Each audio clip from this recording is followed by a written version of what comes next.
नमस्कार, आप देख रहे हैं डीएवी न्यूज एक्सप्रेस। अभी हम नीम पट्टी लालू छपरा में मौजूद हैं और यहाँ बाबा साहब अम्बेडकर परिचर्चा चलाया जा रहा है। सपनों का भारत, जो कि राजद नेता शंकर प्रसाद यादव के नेतृत्व में पूरा कार्यक्रम किया जा रहा है। जैसे जैसे विधानसभा का चुनाव नजदीक आ रहा है, वैसे वैसे सरगर्मियां तेज हो रही है और एक बयान जो गृह मंत्री अमित शाह का वायरल हो रहा है, जिस बयान को लेकर जो अम्बेडकर साहब के सिद्धांतों पर चलने वाले लोग हैं, पूरे देश में उनका विरोध किया जा रहा है।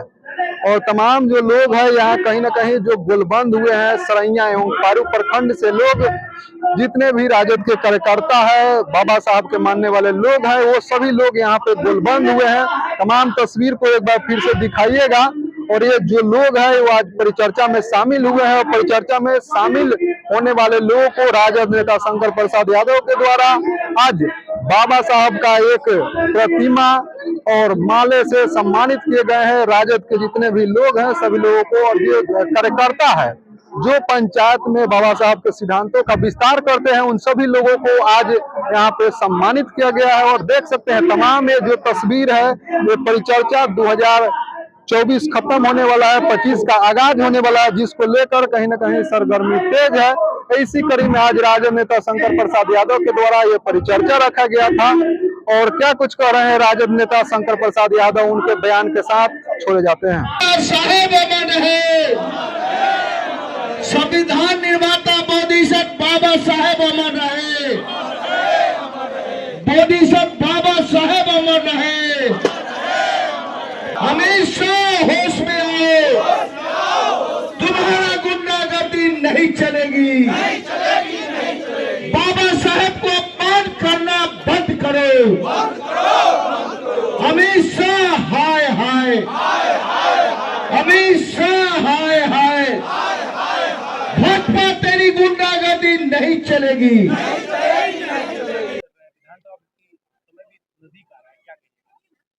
देखिए, अम्बेडकर साहब जी पर जो टिप्पणी अमित शाह जी ने जो किया है वो बहुत ही दुर्भाग्यपूर्ण उनका स्टेटमेंट आया है, जिससे पूरे देश में मतलब सारे लोग बाबा साहब के मानने वाले लोग मतलब बौखलाए हुए हैं।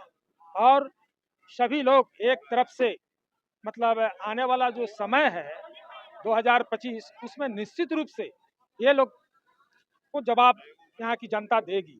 और बाबा साहब तो सबों के हैं।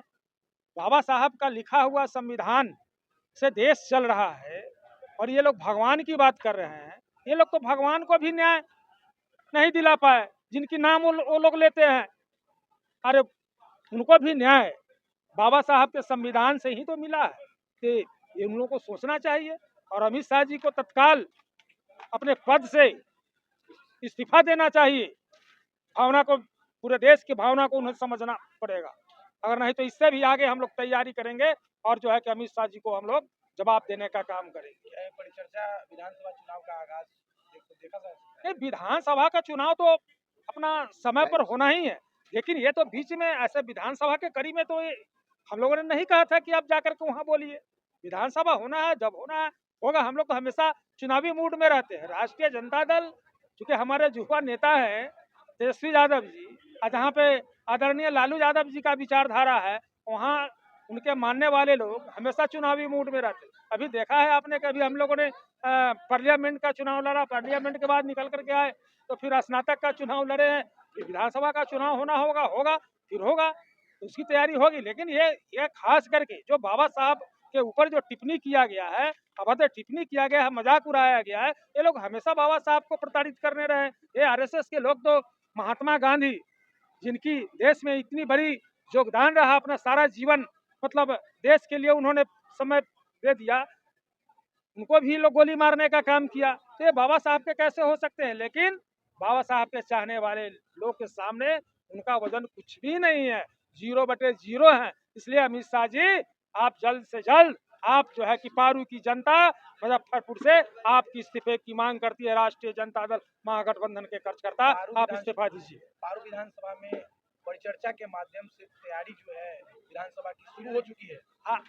आपको ख्याल नहीं है, हम याद दिलाना चाहते हैं आपको। इस पार्लियामेंट चुनाव के पहले भी हम लोगों ने 42 पंचायत में 42 पंचायत में 46 जगहों पे 42 पंचायत में 46 जगहों पे अम्बेडकर परिचर्चा हम लोगों ने किया है। उस समय कौन विधानसभा का चुनाव था, तो हम लोग अपने लोगों को हम लोग जगाते हैं, क्योंकि हम लोगों का जो समाज है दबा है, कुचला है, अशिक्षित है, इसलिए हम लोग गाँव में समय समय पर जा करके बाबा साहब के विचारों को हम लोग बताते हैं। इसलिए मतलब इस चीज को मत समझिए कि विधानसभा की चुनाव है, आगे भी इसी तरह चलती रहेगी। नहीं। अगर माफी अगर नहीं मांगते, अमित शाह जी अगर माफी नहीं मांगते देश के सामने, तो ये परिचर्चा आगे बढ़ेगी और ये बहुत बड़ा जन आंदोलन का रूप लेगा। तेजस्वी यादव जी के द्वारा एक माई बहन योजना का घोषणा किया गया है, उसके बारे में क्या कहना चाहिएगा?